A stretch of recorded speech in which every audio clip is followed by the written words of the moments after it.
Boa noite, pessoal. É um prazer enorme aqui, falando em nome da ONG Contato, lançar a quinta edição da revista Elipse, né? Lembrando sempre, é a única revista hoje em papel, né? Totalmente dedicada ao cinema brasileiro. Eu sou Paulo Henrique Silva, crítico de cinema há mais de 20 anos, atualmente o Tempo, e editor-chefe da revista Elipse. Aqui do meu lado, Ailton Graça, nossa matéria de capa. O som está cortado, né? Tá. Oi, bem. Pode continuar? Agora melhorou, né? 100%. Beleza, vamos continuar então. Ailton Graça, como eu ia falando, aqui nossa presença ilustre, matéria de capa, protagonista do filme Mussum, filmes ganhador do Kikito, né? Há 2 meses atrás, e atua há mais de 20 anos, né, de filmes aí celebrados, novelas, peças de teatro. Prazer enorme ter você aqui, viu, Ailton? Ali, André Carreira, mineiro, né, produtor do filme Mussum, o filme, o orgulho nosso aí, produtor de vários sucessos também, né, André? Prazer também estar aqui. Obrigado. Participando aqui. E quem quiser fazer perguntas, viu, gente? Acho que está todo mundo já com a revista na mão, né? Essa revista é uma revista muito especial. Ela, além dessa matéria do Mussum Filmes, ela traz uma entrevista com uma cineasta indígena, né, a Graciela Guarani. A revista tem esse foco também muito importante da questão da diversidade no cinema brasileiro. É um tema presente hoje, né, na produção audiovisual do país. E também tem um dossiê incrível sobre séries brasileiras, né? É um formato que está crescendo muito no Brasil. A gente faz aí um mapeamento da produção, falando da sua história, falando de séries inclusivas, da diversidade dessa produção hoje também. A Carreira também pode contribuir para a gente aí, já que ele tem participado com séries também, produzindo séries. E vamos começar o nosso papo aqui, lembrando que vocês podem também fazer perguntas, mas para o final a gente vai começar aqui, vamos esquentando aqui as perguntas e depois vamos abrir para vocês fazerem as perguntas. E eu vou começar aqui, começar com Carreira, que eu vi o filme e a gente sai impressionado, assim, como não pensa em outro nome, né? É o Ailton Graça, não tem outra pessoa para fazer o Mussum. Assim, não tem, você não começa a pensar assim, você sabe quem que seria essa outra pessoa? Ailton Graça. Mas a gente sabe que isso, quanto tempo de produção, Carreira? 5 anos, né? Costuma demorar um filme, uma produção dessa. Quando está lá do início, não é bem assim, né? São vários nomes, né? Mas como é que você chegou ao nome dessa figura aqui que está do meu lado? Então, boa tarde, boa noite, gente. Um prazer estar aqui em BH, né, na minha terra, lançando filme. Né, jogando em casa, como eu falo com a Ailton, né? Estamos jogando em casa hoje aqui. E realmente muito feliz. Obrigado, Eldinho. Obrigado, Paulo, todo mundo da Contato aí. Né? Vocês fazem um trabalho incrível aqui. Parabéns pela revista. Né? Muito feliz aí da gente estar com o nosso Mussum abrilhantando a capa. Então, essa história do Mussum começou há 10 anos atrás, quando o Juliano Barreto ele lançou a biografia, né, do Mussum. E aí esse livro teve bastante exposição na mídia e eu comprei o livro na hora, assim como fã dos Trapalhões, né? Comprei o livro na hora e ávido por conhecer mais da história dos Trapalhões. E quando eu comecei a ler o livro, eu falei, gente, esse Mussum, o que eu conheço, porque é o que me impactou na minha infância, né? Foram os Trapalhões, né? O que eu assistia toda noite. E eu não vivi tudo que o Mussum tinha feito antes, né? Quando eu comecei a descobrir, né, como esse personagem era tão, né, rico e toda a ligação dele com samba e como ele tinha tido, né, a infância que ele teve, tudo que ele teve que superar para virar o Mussum que eu conhecia, né, e essa trajetória incrível, eu falei, nossa, isso merece um filme, eu quero fazer um documentário. E aí eu falei, eu tenho que descobrir o contato da família do Mussum, tenho que descobrir. Aí eu liguei consegui o contato do Augusto, que é o filho mais velho do Mussum, e falei, Augusto, olha, eu sou produtor de cinema e tal, vi a biografia, quero fazer um documentário, vamos conversar, vamos tomar um café. Ele falou, rapaz, chegou tarde. A gente A gente acabou de fechar contrato com a Suzana para fazer um documentário, mas eu estou vendo aqui no site de vocês fazem filme de ficção. Eu falei, por que você não faz um filme de ficção? Eu gelei na hora, né? Dei uma gaguejada assim, falei, não, porque um filme de ficção, né? Era um projeto, naquele momento, há 10 anos atrás, hoje, né, a gente tem conseguido até aqui no Brasil fazer produções de maior porte, mas há 10 anos atrás os orçamentos eram muito limitados, né? Como que a gente vai reconstruir época? O filme começa lá nos anos 40, vai até os anos 90, passando, né, pela história inteira do samba, da TV brasileira. Eu falei, e fiquei com aquela informação, fui dormir com aquela, né? E um dia, conversando com o Cursino, que é o roteirista do filme, né, ele falou, rapaz, por que a gente não faz um filme sobre o Mussum? Tive essa ideia, eu falei, não estou acreditando. Eu liguei semana passada pro filho do Mussum. Mas você acha que dá? Acho que dá, desde que a gente tenha o Mussum, porque a primeira coisa que vão perguntar para a gente sempre é quem é o Mussum. E aí o Santucci, eles estavam fazendo um filme, que é o Até que a Sorte Nos Separe, né? O Santucci e o Cursino estavam fazendo um filme com o Ailton, e o Cursino, vendo os deles lá, né? O material das diárias, começou a olhar lá e falou, gente, esse cara parece com o Mussum. E aí, cara, te juro, nunca teve outro nome. A partir do momento que a gente falou assim, eu olhei, a gente viu o material, a gente chegou num consenso entre a gente, é o Ailton, fizemos o convite, isso há quase 10 anos, né, Ailton? E por mais que enfrentamos muitos desafios para estar aqui até hoje, esse filme ele foi adiado várias vezes. A gente estava preparando para rodar, vinha a crise da Ancine, não saiu o dinheiro, ia para trás. Preparando para rodar de novo, aí eu tenho que entrar na novela. Mais um ano esperando. Preparando para entrar de novo, outra novela. Aí agora vai, pandemia. Mas em nenhum momento a gente não cogitou. E olha que, né, coprodutores, pessoas que estavam com a gente, ficavam sugerindo nomes, porque queriam ver as pessoas querem que o projeto caminhe, vá para frente, tem um filme para lançar, e a gente bateu o pé e falou, não, é o Ailton, não tem... A gente já não conseguia, né, enxergar uma outra pessoa ali, que não fosse o Ailton, e eu fico muito feliz de quando... A gente no Festival do Rio, semana passada, na exibição, a Hilda, né, a presidente do festival, subiu no palco e falou, olha, quando eu terminei de assistir o filme, eu não lembrava mais quem era o Mussum, quem era o Ailton. Então, assim, eu acho que não tinha outro nome. Verdade, verdade. E Ailton, assim, é um desafio enorme da vida uma pessoa que existiu, né? Ainda mais uma pessoa como o Mussum, com a história do Mussum, né? Todo mundo conhece a história do Mussum, né? Como foi para você encarar esse desafio? E acredito que esse tempo que o Carreira falou agora, né? Quanto tempo? Quase 10 anos, né? 10 anos. Acho que talvez foi importante você estar maturando o personagem, o filme também, né? Agua a todos, né? Do segunda-feira, seu pai. E... Troca de microfone com ele. Trocar? Opa, me melhorou. Foram 10 anos. A história começou assim, o Santucci gravando o filme Até que a Sorte Nos Separe, eu, Leandro Hassum em cena, a gente fazendo alguma coisa lá de gaga, ele falou, pô, Ailton, você nunca protagonizou um trabalho. Eu falei, não. Aí ele falou, cara, preciso arranjar alguma coisa. Nossa, que química boa, você e o Hassum, como é que a gente vai fazer? Né? Eu falei, vai ficar mais fácil se for um protagonista, né? Se a gente tiver um personagem, né, para a gente fazer. E aí ele falou, vou procurar alguma coisa. Aí ele voltou com uma inquietação gigante, falando, já encontrei. Cara, saiu o livro do Mussum, é o Mussum, você vai fazer o Mussum. Eu falei, vamos. Eu fiquei empolgado na época, vamos fazer o Mussum. E dali eu falei, bom, daqui, sei lá, 6 meses a gente está começando a rodar, está pensando em alguma coisa. E não foi o que aconteceu.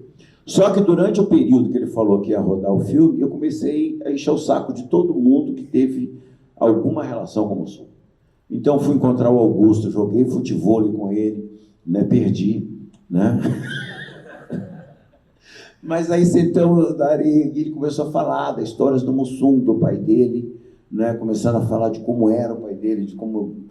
Aí já fui encontrar outro irmão, já fui atrás do Sandro, já fui atrás do Mumuzinho, que trabalhou, do Mussuzinho, que trabalhou comigo na novela América. Eu fui procurar o que tinha na internet. Eu comecei a mergulhar em tudo que tinha do Mussum, porque eu achava que daqui a 6 meses a gente ia rodar o filme. E aí não rodou o filme. Eu falei, pô, não rodou o filme. E aí depois entrava nesse processo. Eu estou na novela, não vai rodar. E aí acabou a novela, vamos rodar o filme. Eu comecei a mergulhar de novo. Eu ligava para o Augusto, ligava para o Sandro, ia atrás do Mussuzinho, ia atrás das pessoas, passava a ver. Então sempre estava sabatinando tudo que tinha, né, do Mussum. E nesse processo todo, eu descobri uma coisa que é mega importante. Para dar vida ao Mussum, só o Antônio Carlos. E para dar vida ao Antônio Carlos, aí sim eu podia me arriscar. E o filme se trata disso, é do Antônio Carlos, né? Desse cara, dessa figura que dava vida a esse grande palhaço que é o Mussum, né? Aí, durante muito tempo, conversando com o Santucci, depois entrou o Silvio Guindani, a gente percebia que a história era do Antônio Carlos. Era a história desse cara que foi eu, como sambista, até hoje eu não me perdoo de não saber que o criador do Reco Reco foi o Mussum, foi o Antônio Carlos, no período que ele passou, né, na aeronáutica, ele criou o Reco Reco. Então, tinha muitas camadas, né, do Antônio Carlos que não chegavam para as pessoas, porque se você sei lá, for fazer uma pesquisa rápida no Google, você vai encontrar tudo quanto é coisa do Mussum, mas você não encontra muita coisa do Antônio Carlos. Então você tinha que começar a entender essa história. Foi aí que eu comecei a reler o livro algumas vezes para entender do que a gente ia falar, nesse filme. E aí tinha algo ali no filme que eu achava genuíno, e o Silvinho também, nas nossas conversas, que era um filme de mãe e filho. Não era só um filme do Antônio, era um filme de mãe e filho, dessa relação, né? Nas 3 fases, a gente falou, gente, é uma relação de mãe e filho, que vai permeando, que ela vai que discutir uma série de coisas sobre cidadania, sobre sobrevivência do povo preto, como é que é sobreviver, como é que você ir atrás dos seus sonhos. Então, tem uma outra camada ali, que foi a camada que eu comecei a ficar mais preso para poder viver o Antônio Carlos. E não o Mussum, porque o Mussum é uma figura muito poderosa, ficou muito poderosa nos Trapalhões. Então, a gente até usou vamos reproduzir alguma gag que eles fizeram? A gente falava, não, vamos criar a nossa. Então, tem coisa no filme aí que a gente que criou, não está no lugar dos Trapalhões, não está nesse lugar. Está numa recriação nossa. Então, foram 10 anos de pesquisa, 10 anos de mergulho intenso, para a gente viver o Mussum. O Ailton achava que o filme não ia acontecer. Não ia. Ele já estava confidenciou hoje. Ele falou, não vai. Porque quando chegou na última vez, porque assim, vamos fazer o Mussum. Eu comecei a ler tudo, ia pesquisar, encher o saco. Aí depois vinha aquele banho de água fria. Aí daqui a pouco vai rodar o filme. Eu falei, não, de novo, vamos correndo. Vou pro spa, vou fazer coisas para poder... E aí não rolava. Isso durante 10 anos. Quando chegou nessa fase, vai rodar o Mussum. Eu falei, não vai nada. Quando o Silvio Guindani falou ação, aí eu falei, agora é de verdade. Agora tá valendo. Vale. O André, o Ailton até falou aqui dessa relação mãe e filho, né? É muito forte no filme, realmente, né? Não é um filme comédia, né? Rasgada, de forma alguma. É um filme que tem seus momentos fortes de drama. Aí eu lhe pergunto, como é que você chegou nesse recorte da história, né? A história do Mussum, do Antônio, né? Carlos Bernardes. Antônio Carlos Bernardes esqueci o nome grande. Gomes. Que é uma história imensa, né? Uma história imensa. A história musical dele, a história dos Trapalhões, a história com Chico Anísio, enfim. São várias... Aeronáutica, né? São várias camadas. Como é que você chegou nesse gancho aí, essa espinha dorsal do filme que vai do início ao fim, que é a relação com a mãe? Eu vou tentar responder sem dar muito spoiler, né? Que as pessoas Sem spoiler, por favor. Mas, enfim, a gente tem um roteirista que eu acho que eu considero um dos melhores roteiristas do Brasil, que é o Paulo Porcino, que é um cara realmente de uma inteligência, um conhecimento cinematográfico, assim, realmente acima da média. Assim, é um cara que a gente tem que falar e tem que valorizar, né? Porque o roteirista que trabalha com comédia, ele, não só o roteirista, mas às vezes os próprios atores, né, que trabalham com comédia, né, não são muito valorizados, né? As pessoas acham que é fácil fazer comédia, né? É um subproduto aí da indústria audiovisual, né? É um subgênero. E a gente que faz comédia, sabe que é muito difícil fazer comédia, né? Então, escrever comédia e fazer o público rir realmente e se emocionar, né? Porque o Cursino, ele tem essa característica, né? Nos roteiros dele de alternar, né? Vamos lembrar os roteiros dele. Então, por exemplo, um filme que tem essa característica de dramédia, assim, é o maior sucesso da Netflix no Brasil, chama Tudo Bem Natal que Vem, né? Que é um filme de Natal com o Leandro Hassum, e ele já navega nesse espaço que o Ailton sempre valoriza quando fala do Mussum, que é da dramédia, né? Que é isso, é você levar o público, né? Você está ali levando o público a se divertir, a rir, e de repente você vem e dá aquela porrada, todo mundo se emociona, então você flutuar entre esses gêneros, né? E o Cursino já tinha trabalhado isso tudo bem em outros filmes dele, mas eu acompanhei muito de perto assim essa elaboração, porque o projeto, a gente considera um projeto nosso, meio do Cursino, que a gente teve quase a ideia, quase ao mesmo tempo, e acompanhei muito de perto, e foi muito duro, foi um processo muito duro de roteiro, porque a vontade é colocar tudo, porque as histórias são tão incríveis, né?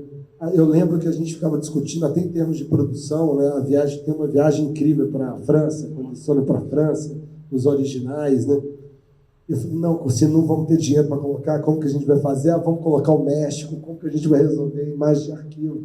Então, assim, foi a gente selecionar essas passagens que ilustravam a vida do Antônio Carlos, né? Eu acho que dava para fazer uma série do Mussum. Fácil. O material... um currículo e uma foto 3x4. Se a ideia é fazer uma série... Depois você manda, eu vou te dar o e-mail da Débora, você manda o e-mail da Débora, seu currículo, a gente avalia se dá para você fazer a série, tá? Mas realmente foi muito difícil, e a gente, por um outro lado, a gente tinha um desafio que a gente tinha que entregar os Trapalhões, porque há uma expectativa do público. Como você faz um filme do Mussum, por mais incrível que fosse a história pregressa, né, antes dos Trapalhões e do samba e da infância, por mais rico que isso fosse, no final o público, né, ia cobrar. E eu acho que aí veio uma sacada do Cursino, que é um mini spoiler, porque a primeira cena do filme ele falou, não, eu vou abrir o filme com uma esquete dos Trapalhões. Eu já vou dar o que o público quer de cara, o Mussum de cara. Depois a gente volta e conta a história dele.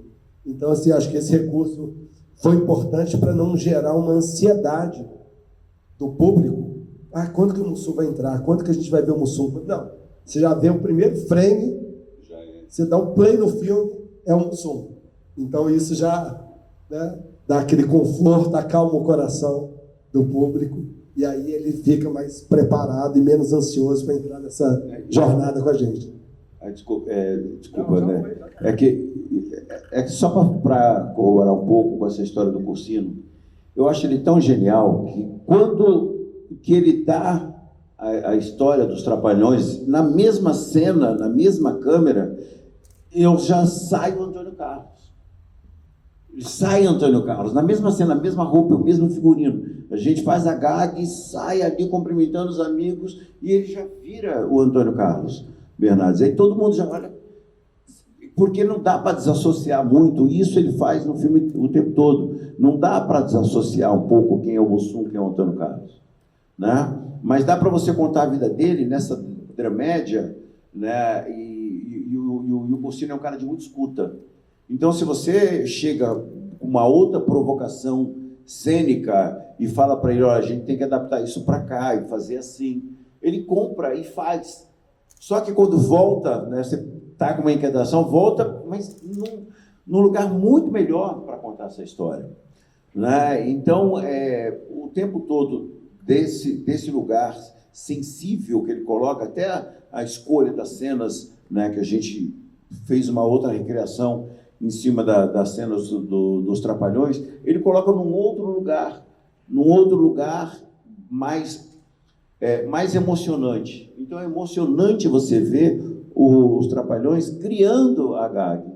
Né? Então eles estão, na verdade, criando, e ao mesmo tempo que tem essa janela, aliás, ele quebra essa quarta parede, que eles estão fazendo ali a gag, e quando eles saem conversando, o mesmo figurino é o Didi, é o Dedé, né, o Mussum e o Zacarias. Então, isso, para mim, no texto, é um achado gigante.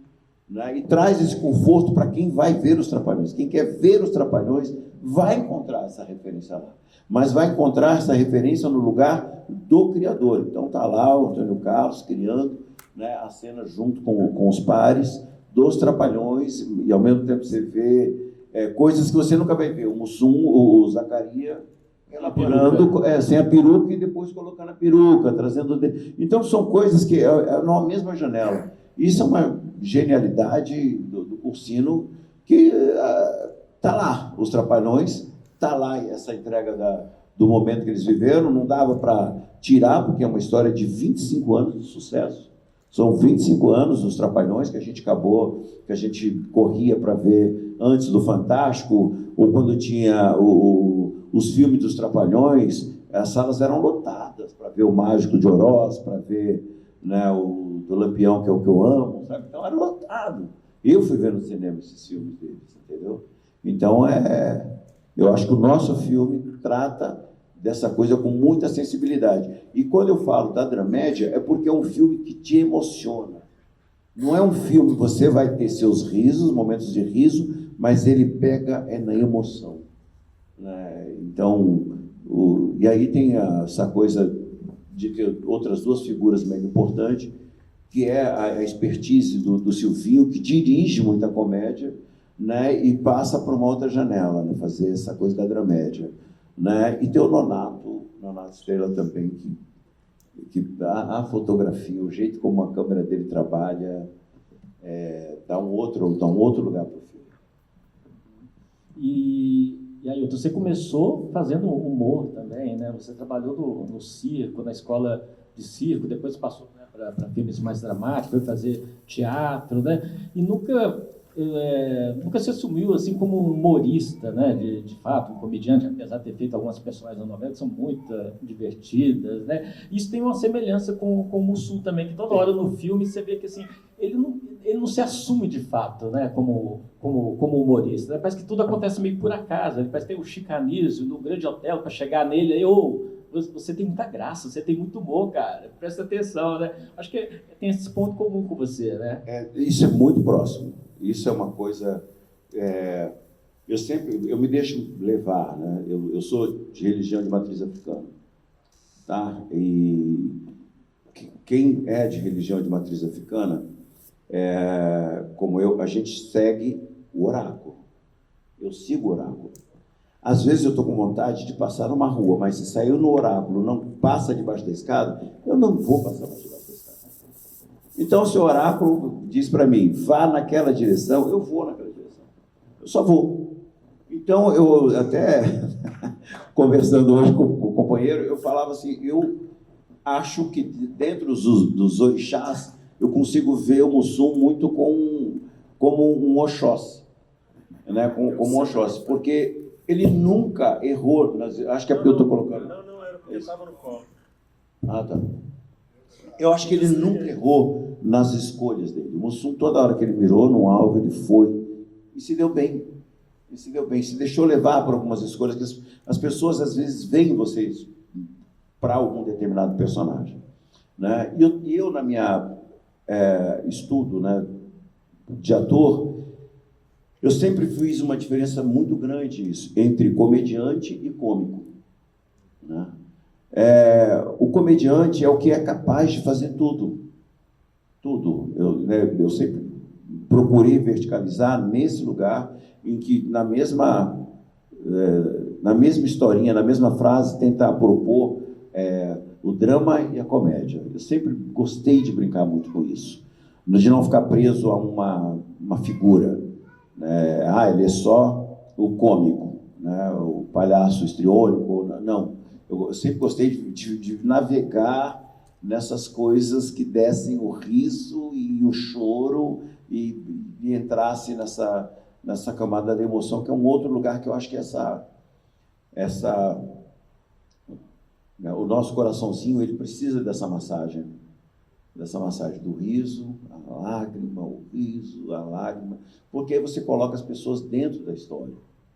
Né? Eu nem sei se isso está tudo no filme do Mussum, mas foi com esse pensamento que eu mergulhei para tentar fazer e dar vida ao Antônio Carlos Bernardes, pensar nesse lugar, para não ser só um cômico, não, ele é um comediante. E a vida dele, ele já é engraçado por natureza, porque era a relação dele com a mãe, não tem como não ser uma relação que passa por esse lugar de afeto, mas e isso eu peguei coisas minhas também do meu passado, porque eu já tive, eu já fugi para jogar bola e já tive minha mãe lançando um chinelo atrás de mim, entendeu? Já tive minha mãe correndo no campo, eu não tinha feito minhas tarefas, então, né, tarefa de escola, então eu falei, isso aqui é legal trazer para o filme, e é essa relação que está ali o tempo todo, de afeto, de amor, é um amor incondicional, o amor que está ali, né?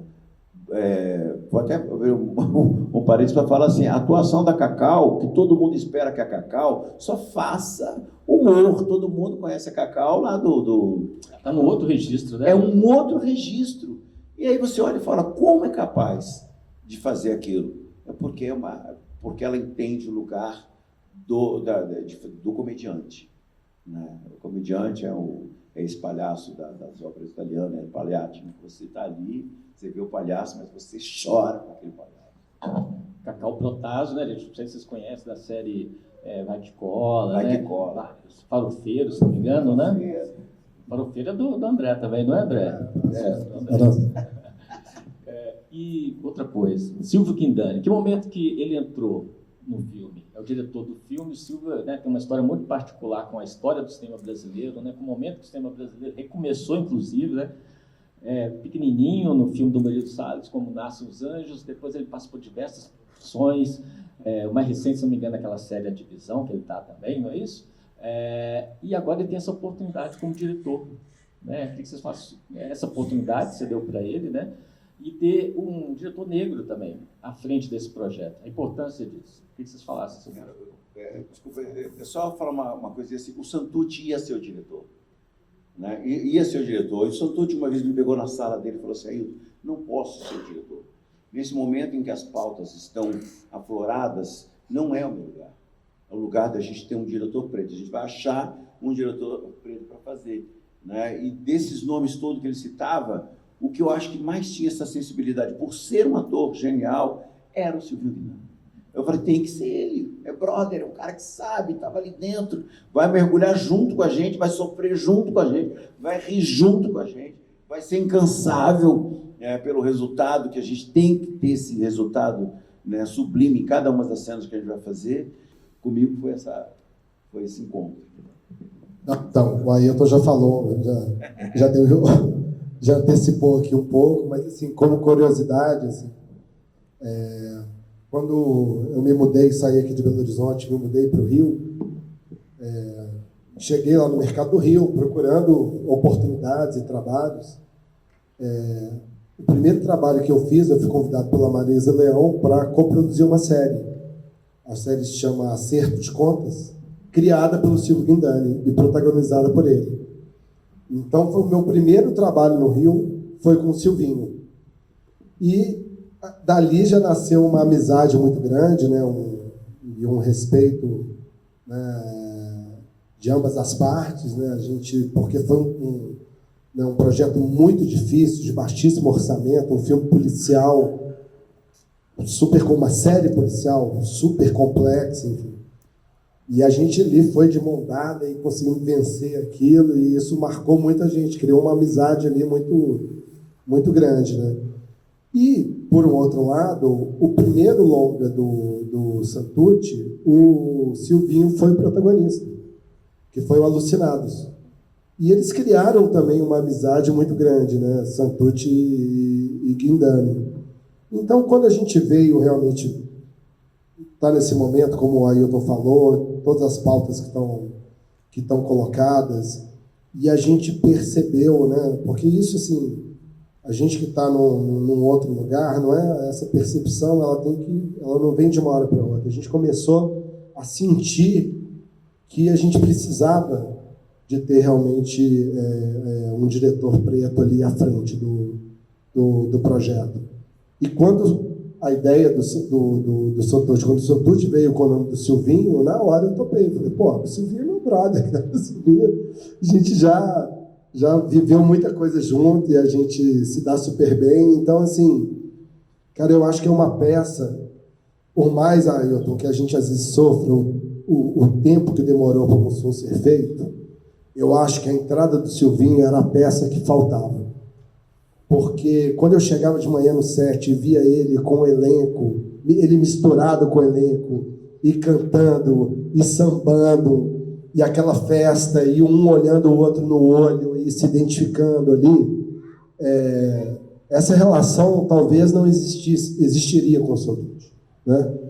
Mas o Santucci é também compositor do filme, colaborou muito também, né, porque o Silvinho é o primeiro longa dele em um projeto grande, então o Santucci, na medida do possível, colaborou com a experiência dele, né, durante a produção e a montagem, mas o Silvinho pegou e falou, esse filho aqui é meu, né, colocou a bola, matou a bola no peito e fez o gol. Então, assim, foi muito bonito assistir essa integração e realmente acho que as coisas acontecem também quando tem que acontecer. Às vezes é isso. Vocês falam da questão musical também. Não sei se todo mundo sabe, mas a Ailton é presidente de escola de samba, né? Tem esse lado também musical muito, muito forte, como, né, o Antônio Carlos também tinha isso, foi um facilitador, né? O ator, ele costuma pegar aquelas coisas assim que como é que fala? Que se identifica, né, com aquele personagem, né? Você foi construindo por aí, você começou a sua construção dessa pegada musical, vocês tinham em comum também? Eu sempre fui muito sambista, né? Assim, a minha família montava cordão carnavalesco na Bahia, no sertão da Bahia, né? E eu sempre gostei da coisa do samba, mas vivendo em São Paulo, eu nunca tinha uma identificação com uma determinada escola. Eu aprendi a sambar na Vai-Vai, mas desfilei na Tom Maior, enfim. Mas eu nunca tive essa identificação. O Mussum me transformou em mangueirense. Quando eu via ele com o chapeuzinho dele, verde e rosa, falando da Mangueira, eu criei uma fantasia, né, na minha cabeça de que realmente havia um palácio, né, no Morro da Mangueira, onde Dona Zica e seu cartola eram reis rainha, tudo era verde e rosa, e a negrada era acolhida. Então eu ficava falando para a minha família, a gente tem que ir para o Rio. Né? O Mussum acabou de falar que tem um negócio lá que é nosso. É um lugar, o Morro da Mangueira, tem um reinado lá, todas as casas são verde e rosa, então eu fantasiava, né? Essa coisa, e passei a ser mangueirense sem nunca ter desfilado na Mangueira, né? Por influência do Mussum. Então, em São Paulo, acabei desfilando depois em outras escolas, fui mestre sala, coreógrafo de comissão de frente. Hoje eu sou presidente da Lava Pés Pirata Negro, que é a escola mais antiga em atividade, vai fazer 87 anos, né? Então, esse diapasão também do samba ajuda a você criar uma coisa no teu corpo, né? É um corpo que está na malemolência, é um corpo que está próximo do frevo, que está nessa desconstrução, é um corpo que está habituado a subir ladeira, descer ladeira, e está dentro desse ritmo entre um reco-reco e a cuíca, né? Então, isso também foi importante, ouvir os originais, ouvir como ele cantava as músicas dos originais, né? E tem uma música que ele eu não sei cantar, não peço, Mas é sim, uma sabe essa sim. não, essa eu não sei, essa é pior que eu não sei. E é uma música que eu ouvi muito durante o processo, que é uma música que ele é um professor e ele está dando aula. Nessa música ele faz cheio, criançada, cheio. E aí ele começa a contar, né, fazer a história do ABC junto com as crianças. E aquilo é fascinante, porque o tom de voz dele não é o tom de voz que ele utilizava nos Trapalhões. Tinha um programa na Cultura que era o... gente, eu esqueci o nome do programa, que era um programa... Programa Ensaio. Eu vi ele ver aquele programa, porque a voz dele não era a voz nem do cantor e não era a voz do personagem do Mussum. Sério, né, inclusive? Sério. E eu olhei e falei assim, cara, esse é o Antônio Carlos. Esse é o cara que a gente tem que retratar, né? Tentar buscar essa essência de um cara e o olhar para o futuro. Ele fazia as pautas pretas, né, dentro da maneira dele. Gente, o cara ensinou a mãe a ler e escrever, ele cumpriu. Dentro da nossa agenda de tantas pautas, ele cumpriu uma pauta gigante, uma lacuna, e ele sempre brigou com os filhos. Todos os filhos deles falavam, meu pai era muito severo com relação à escola. Meu pai era muito severo com relação à escola. Meu pai nunca disse um palavrão dentro de casa. Então, eu falei assim, mas cara, esse era o cara que fazia o Mussum. Ele falou, não tinha piada, não tinha graça. Chegava na casa, a primeira coisa que ele falava, deixa eu ver seu caderno, filho, senta aqui. Então, ele pegava, ele fazia lição com os filhos, né?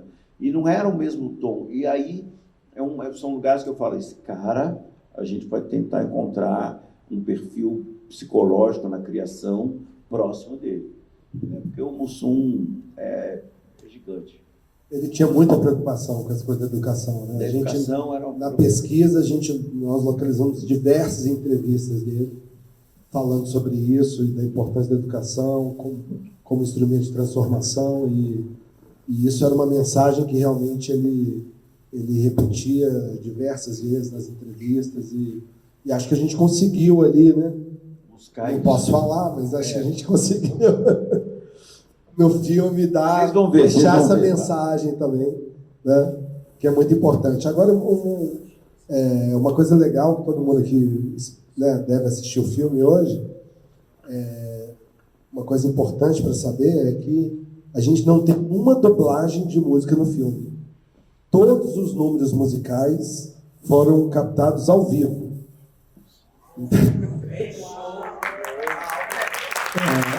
Aí eu tô foi um desafio. Fala que não canta, né? Foi um desafio que a gente se propôs. E olha, tem muito número musical no filme. Tem Cartola, tem Jorge Ben, tem Elza Soares, tem muito originais do samba. Então, assim, foi um desafio que a gente se propôs, né, uma ideia do Silvinho.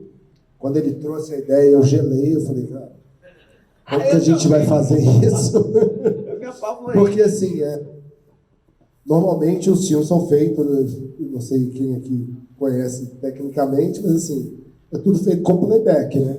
A gente grava no estúdio, né, antes, e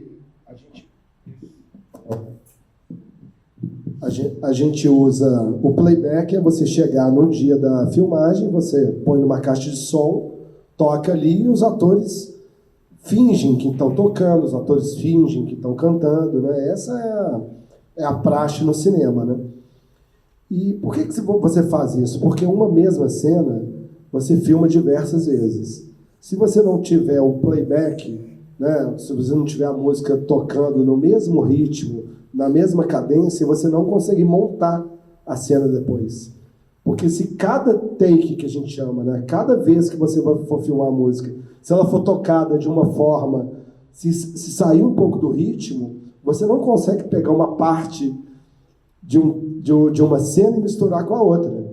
Então, o playback, né, e normalmente os atores também usam um ponto, né, um ponto eletrônico, onde é transmitido ali, né, o som, e eles ficam ali fingindo que estão tocando.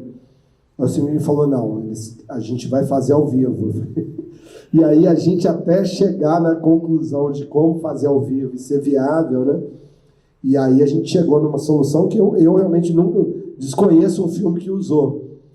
porque foi um meio termo para a gente conseguir esse frescor da filmagem, do ao vivo, mas não cair no mecânico da gravação de playback.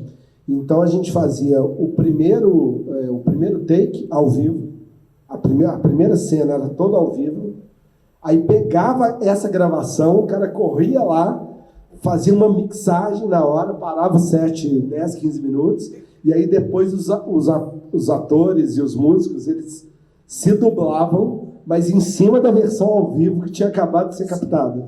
Então, assim, foi um desafio técnico muito grande, mas eu acho que o som tá com uma potência, tá bem legal, né, Ailton? Acho que, tá bem legal. Acho que valeu a pena. Tá bem legal. E tinha uma coisa que aconteceu, a gente não sabe como, a gente ia gravar muito cedo, 5h30, 6 horas da manhã a gente ia gravar. E a gente só conseguia tomar o café depois da gente cantar muita música. Então a gente ficava cantando música. E quando encontrava os outros núcleos que faziam, né, os modernos, antes de virar originais do samba, meu Deus, eu tinha dó da produção, com a produção, gente, café da manhã, né, vamos tomar um café da manhã, vamos gravar daqui a pouco. E a gente não conseguia parar. Tamanho frenesia, que era uma delícia a gente se encontrar. E outra coisa era a turma nossa, quando você estava fazendo um número, né, ou fazendo alguma cena, cantando, ficava todo mundo atrás das câmeras, né, dando força, falando, sabe, cantando junto, fazendo a cena junto com você. Isso são coisas que, sei lá, eu sou louco para ver o making off, porque tem muita coisa disso. É uma construção coletiva muito, mas muito apaixonante. Eu acho que eu nunca vivi isso no set, de ter esse espírito agregador, da mesma coisa que estava acontecendo nos bastidores, ia contaminando a cena, ia contaminando o set, daqui a pouco a gente rodava e voltava a cantar de novo. E voltava a celebrar a vida. Isso era uma... Não, eu lembro uma cena que você não acompanhou, porque não era da sua fase, que é o Bauraque, que está incrível, vocês vão ver como cartola. E aí ele chegou no set e estava um dia que numa região que a gente estava filmando lá no Rio, estava tudo muito barulhento, que tinha que gravar ao vivo, né? Todo mundo, ele entrou para dentro de uma van, a gente fechou a porta. E aí eles montaram lá, gravaram dentro da van para ter uma qualidade sonora, né? E é a gravação que, por incrível que pareça, é a gravação que está no filme, que está linda, né? Está linda. Troca o microfone, troca na hora que for falar. Uma outra coisa, assim, que só é que você fez uma pergunta, 2 perguntas atrás, e teve um momento para mim que foi um momento aonde eu percebi que o Antônio Carlos estava presente, né, nessa construção toda. Eu estava todo maquiado de Mussum, estava dentro da quadra da Mangueira, né, e a gente estava fazendo alguns ajustes no microfone, e eu conversando, e eu não vi 2 pessoas que estavam chegando, né, 2 pessoas estavam chegando que eram os filhos do Mussum. E eles nunca tinham me visto caracterizado, né, com a maquiagem, com o cabelo, eu estava com a roupa verde e rosa. E eles bateram no meu ombro e eu virei para eles. Quando eu virei para eles, eles falaram, benção, pai. E a gente começou a se abraçar e chorar, os 3 abraçando, chorando. Ia fazer a cena final do filme. Aquilo para mim... Aí depois eu falei assim, Silvinho, a voz está muito embarcada, cara. Eu estou muito emocionado por causa daquilo que aconteceu. Ele, vai, eu quero agora, viado. Vai, quero assim. E aí a gente foi fazer... E aquela imagem não saía da minha cabeça de ter dado a benção para os filhos do Mussum ali. A gente estava super emocionado, e aquela imagem, aí eu falei, meu Deus, e a gente grava na desordem, né, não é? Então estava gravando a cena final meio que no meio do processo todo. Daquele momento em diante eu falei, cara, eu recebi a bênção dos filhos do Mussum, né? Então não tinha momento mais gritante dentro do meu peito do que aquela imagem eu carreguei até o fim. Já que vocês estão falando aí de bastidor de produção, né, dessa identificação, essa familiaridade aí, né? Eu sei, conversei com o Leandro Hassum recentemente, por causa da série BO, né? Ele fala maravilhas de trabalhar com o nosso amigo aqui, André Carreiras, né? Ele considera um parceiro grande, né? Fizeram o quê juntos? Já uns 3 filmes, né? Candidato Honesto, Candidato Honesto 1 e 2, o Tudo Bem Natal que Vem, Vizinhos, o Meu Cunhado é o Vampiro, que lança em dezembro agora, 5 longas e uma série. Uau! E parece que é assim, né, o André, assim, são várias pessoas ali orbitando você, né, e você preservando esse trabalho assim, meio familiar, com os amigos. Eu acredito que isso ajuda muito, né, nessa produção, criar esse ambiente aí que você está criando. Agora você tem o Ailton também, eu acho, né, que vai ser esse parceiro também, pelo menos 10 anos, né, esperando você fazer o filme, pelo amor de Deus, né? Então, eu acho que isso é muito legal, né? Eu acho que vocês dois podem falar sobre isso também, dessa relação de produção, né, do produtor. Você é um produtor que, pelo que eu vejo, é aquele produtor que fica no set também, né? Não é uma produção que fica executiva, né? Só fica lá no escritório. E eu queria que você falasse sobre a importância de criar essas relações, né? Ainda mais no cinema, né, brasileiro atual, eu acho que isso é importante dizer. Então, Paulo, eu comecei minha carreira no set de filmagem, né? Fazendo o Amor e Companhia do Elvis Raton, né? Era estagiário de produção. E depois me mudei para o Rio e fiz inúmeros filmes como o Platô, né? O Platô é a pessoa que gerencia o set de produção, né? E fiz filmes Renato Aragão, Xuxa, Lavoura Arcaica, filmes com Daniel Filho. Então, a minha formação no mercado, né, como profissional, como técnico de cinema, é no set de filmagem. Então, eu falei, eu não quero perder isso, eu não quero virar um executivo, dono de produtora que está lá, nem sabe o que está acontecendo, eu quero isso que me alimenta, assim.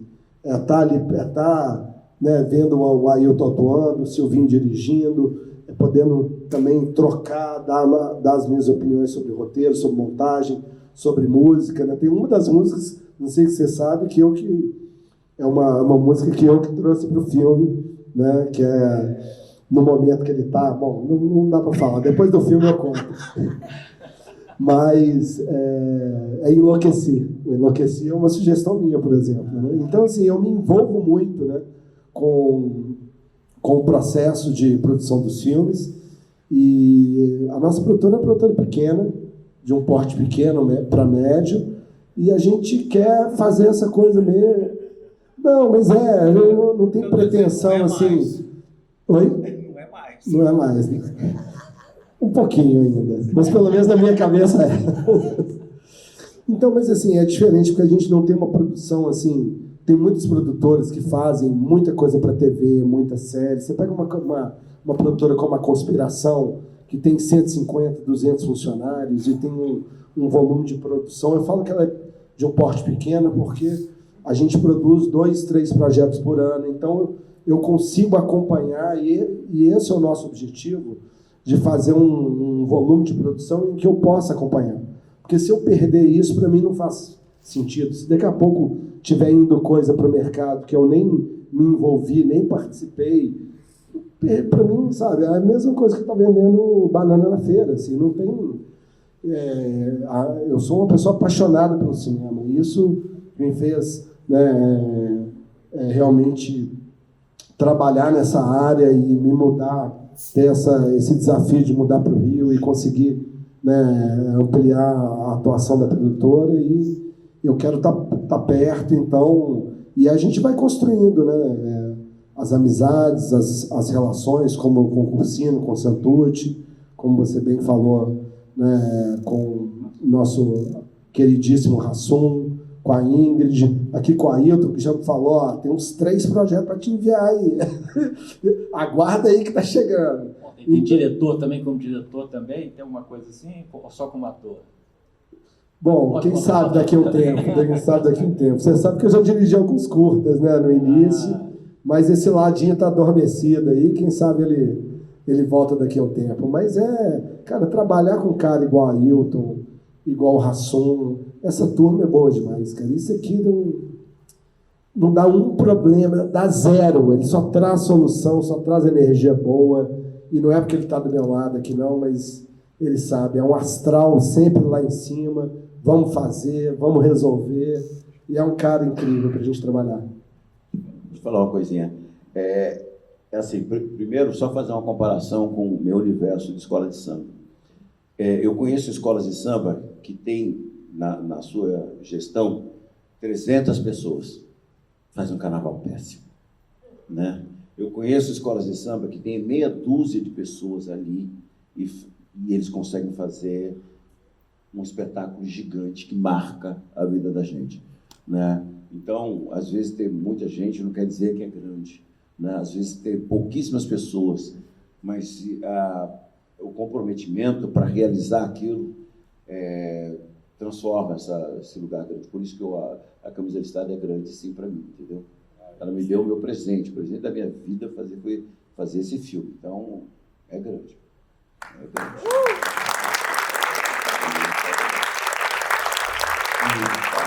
E se a gente for olhar a carreira do Ailton, né, principalmente no cinema, né, ele começou com papéis mais sérios, né? Primeiro, acho que foi o Carandiru, né, com aquele personagem Majestade, né, com aquelas mulheres lá no presídio. Depois fez um filme que eu gosto muito, assim, que eu acho que é um filme que precisa ser revisto, mais pessoas conhecerem, que é o Contra Todos, do Alberto Moreira. Filmaço. Ele tem um papel-chave também no filme.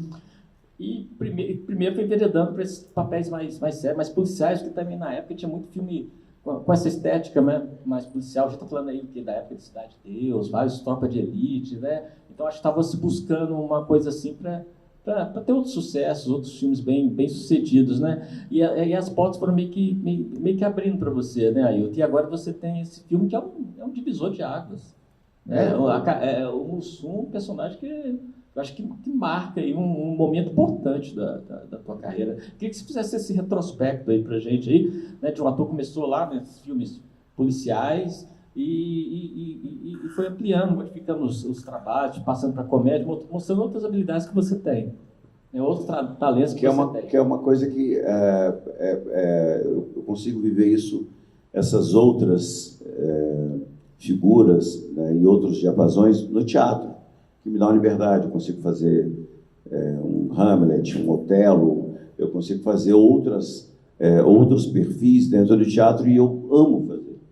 Amo fazer o drama, amo fazer o momento trágico. Eu adoro fazer essas outras coisas também, que é por isso que a gente, daqui a pouco, tem coisas para falar, depois da Esther do Filme, para viver outras questões. Existem outros trabalhos que eu acho que eu preciso.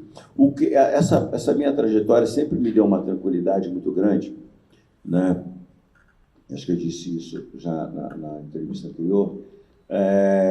Eu nunca fui protagonista, né? Mesmo esse período longo que eu tenho dentro da televisão, eu nunca fui o protagonista, né? Eu ganhei prêmio justamente por estar fazendo outros personagens que estavam ali, no contar a história. Isso nunca foi uma questão, tá?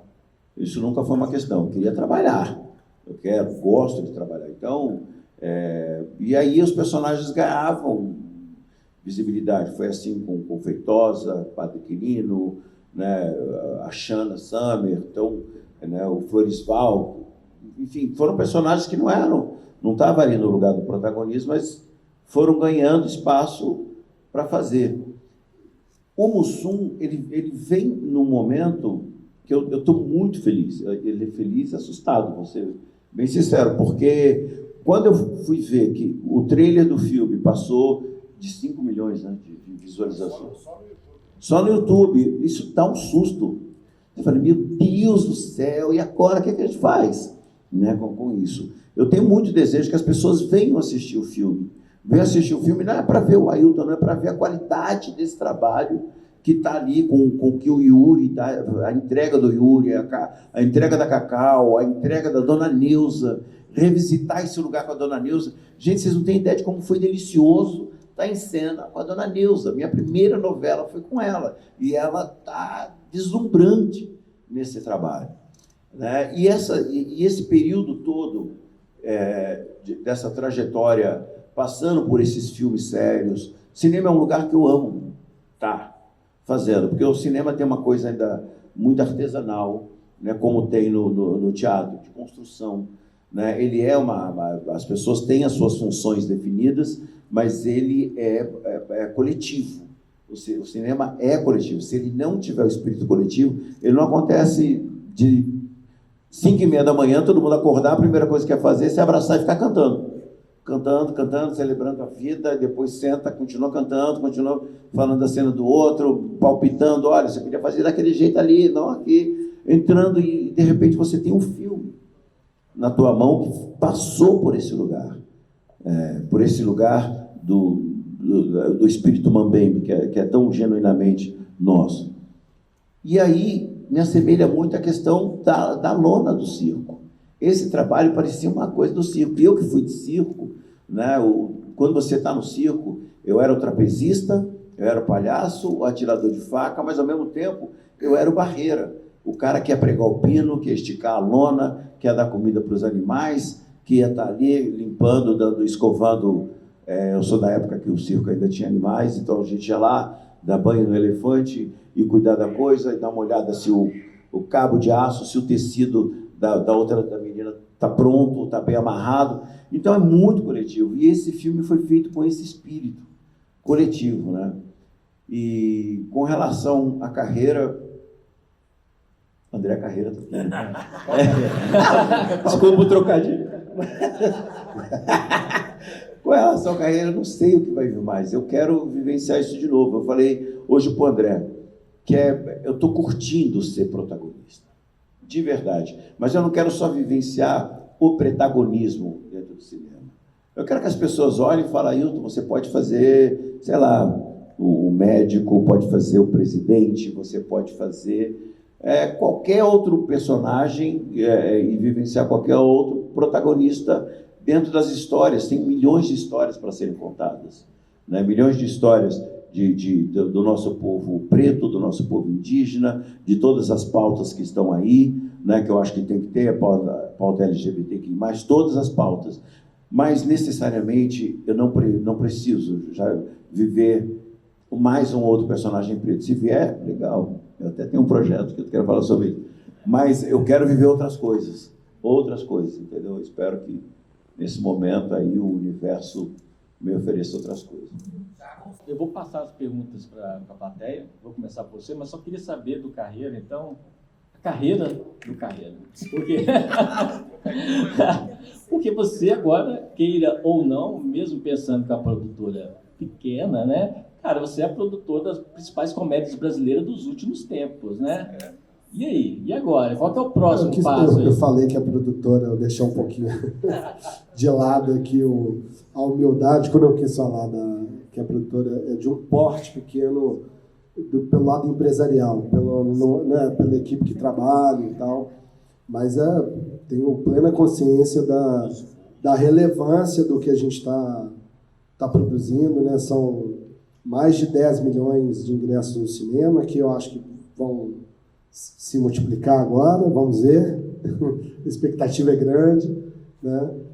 Os 2 filmes mais assistidos no Netflix no Brasil são produções nossas, né? Estou produzindo agora, está vindo aí o filme de Natal da Amazon também, com a Ingrid e Lázaro, foram grandes parceiros também, vai ser lançado agora em novembro, dezembro. Então, assim, uma série de projetos que me orgulham muito e que sempre vem coroar aí uma trajetória de um produtor que sempre pensou em fazer coisas para o público, né? Eu sempre, por mais, e isso é uma coisa que a gente sempre discutiu muito, assim, a gente sabe da importância das pautas, né? E da relevância que elas têm que ter, mas elas têm que estar ancoradas numa boa história.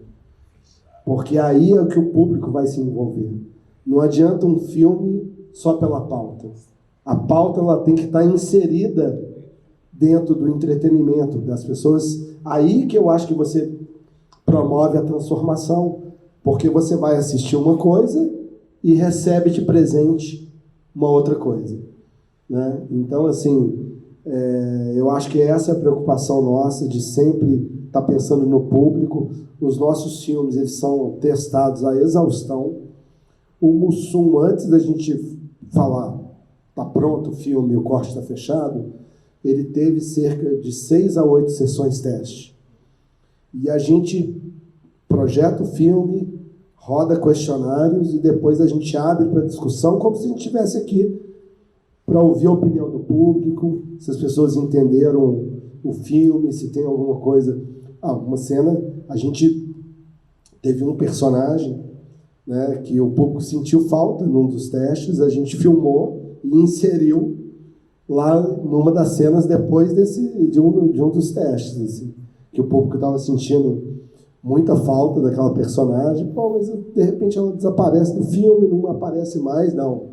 Vamos lá, a gente filmou e voltamos com o personagem lá na frente. Você nem saiu, então você sabe disso, né? Não sabe, não? Depois eu te corto. Ainda bem, então ficou bem feito, que você nem percebeu. Saber também. Então, assim, a gente tem esse cuidado muito grande, assim, de entregar para o público, né, algo que realmente as pessoas vão rir, vão se emocionar, que tem uma mensagem, né, positiva, enfim, é o que a gente acredita e eu acho que é parte do sucesso do que a gente tem feito. Massa, André, a gente vai abrir um pequeno tempinho aqui para as perguntas, nosso tempo já está acabando. Vou começar aqui com o nosso coordenador. Vai ser microfone?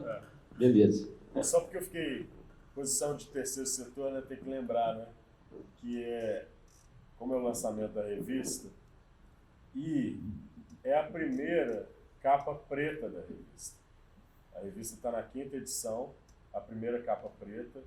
O nome do Ailton não foi o primeiro nome para essa capa, mas precedeu um nome que também merece ser honrado, que era Gilberto Gil. Então, Gil foi o primeiro convidado para essa capa. Mas eu queria fazer uma elipse a partir da capa do Ailton e do Antônio Carlos, que é esse protagonismo preto que surge em diversos momentos da história do entretenimento, principalmente do cinema brasileiro, e que abre portas para muita gente.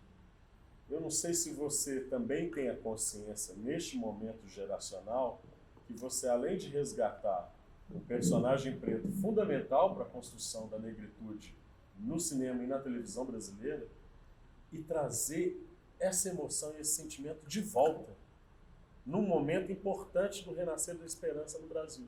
Então, eu queria que você joguei essa aí. Não, ó, pergunta... Deixa eu falar. Tem uma coisa assim, nós estamos num país que tem um histórico escravista dos piores, eu acho que é o pior do mundo, né? Um lugar onde a escravidão deu certo, né? Onde o povo escravizado, né?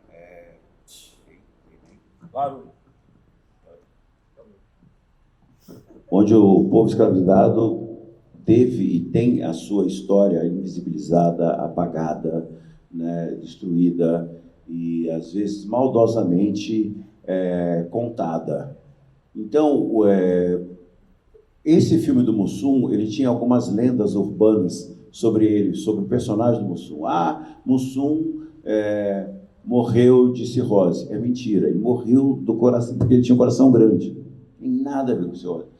Mussum morreu na merda. Mentira, ele deixou toda a família bem. Ele foi um dos caras mais bem-sucedidos, né, dentro dessa estrutura.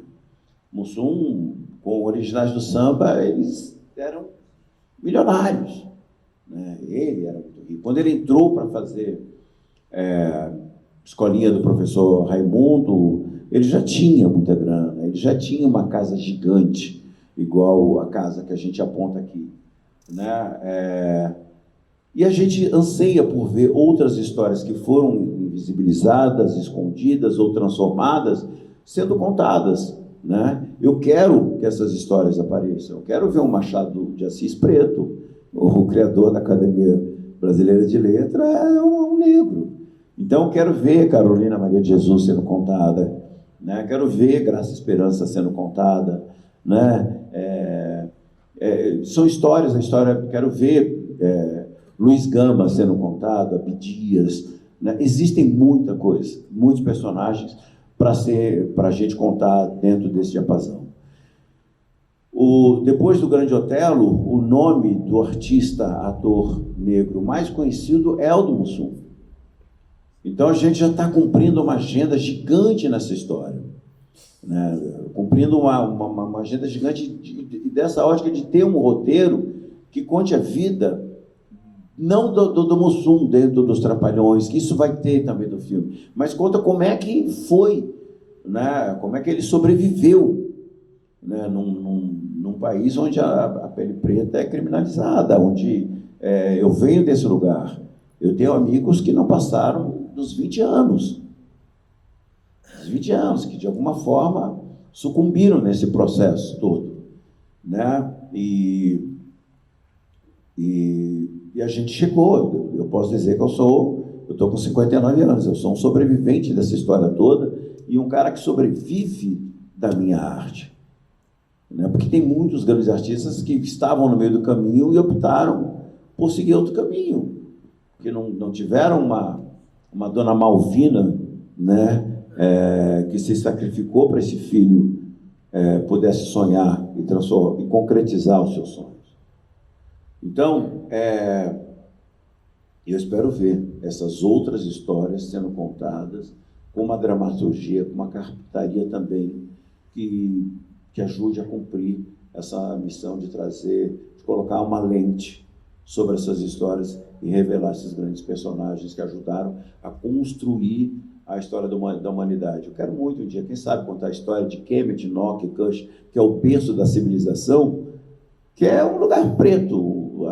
A civilização surgiu na África, né? A civilização ganhou de presente a matemática, a aritmética, ganhou do nosso povo preto, o egípcio, que criou tudo isso. Então, essas histórias precisam ser contadas de um ponto de vista onde a gente cumpra a pauta e, ao mesmo tempo, traga entretenimento de qualidade para as pessoas.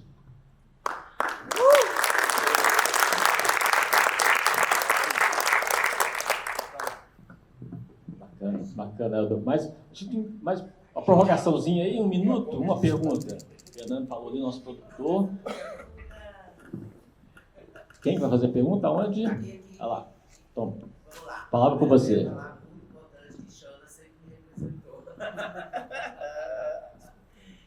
Aí você fala pra gente, a maior dificuldade que você teve foi para dar vida para o Mussum ou para trazer a seriedade nessa, eu chamo de metamorfose, né? Que sai daquele personagem e vai para o personagem do filme, que é o Antônio Carlos.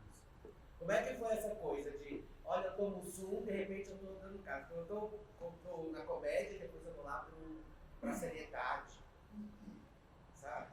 Como é que foi isso? Cara, assim, eu nunca parei de fazer o meu treinamento de palhaço, tá? Desde o momento que eu fiz o circo lá atrás, no Circo Escola Picadeiro, depois daquele momento que eu aprendi lá com Cida Almeida, eu passo por treinamento com a Beth Dorgan, eu sempre faço o meu treinamento do palhaço, porque me ajuda a me conectar com o comediante, não com o cômico, o comediante, um cara que consegue flutuar, né, do drama ao humor, ao trágico, porque fazer tragédia também, para o ator que está construindo, tem que ser divertido. Tem que ser divertido ver as pessoas sofrerem com o seu personagem. É uma coisa esquisita de falar, mas é o que o Arthur fala, e eu acredito nisso. Então, para mim, em alguns momentos que eu estava mergulhado no personagem, de buscar a melhor maneira de emocionar as pessoas, né, tinha um momento que é você que está ali. É você. É você que tem que vivenciar aquilo como se fosse o teu último dia sobre a Terra.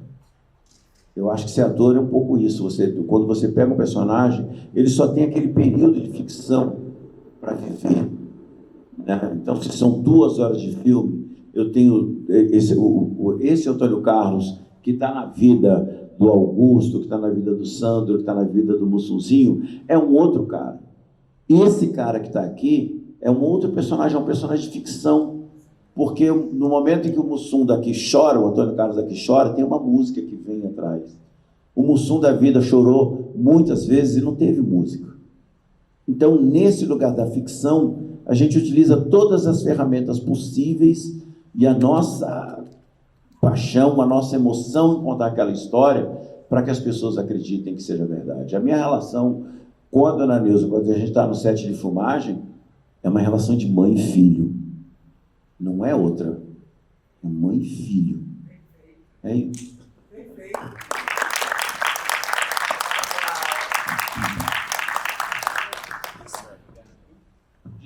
Infelizmente temos que concluir. Eu, por mim, acabo aqui batendo, tá ótima aqui a nossa conversa, mas vocês querem filme também, tenho certeza que vocês vão gostar, porque eu vi, gostei muito, emocionei, né, como foi falado aqui, com essa espinha dorsal que o filme tem, né, no seu roteiro, que deu certo, foi eficiente. E falo para vocês convidarem os amigos, né, os parentes para verem que essa primeira semana, né, gente, é sempre fundamental para o cinema brasileiro, né, para o filme poder continuar em cartaz, que a concorrência é pesada, é bruta, a coisa é feia, entendeu? Então, convidem, falo para assistir na primeira semana, que o filme merece, o personagem merece, Ailton merece, André Carreira merece, um produtor mineiro aqui que está dando super certo lá no Rio de Janeiro, está sendo um dos maiores nomes aí também do cinema brasileiro aí, em termos de produção, enfim, né, vamos contribuir aí para esse momento tão importante aí do cinema brasileiro. Elipse. Acessem o site da ONG Contato, ongcontato.org. Viu? Recado dado. Gente, obrigado. Ailton, obrigado, André. Um filme para todo mundo aí.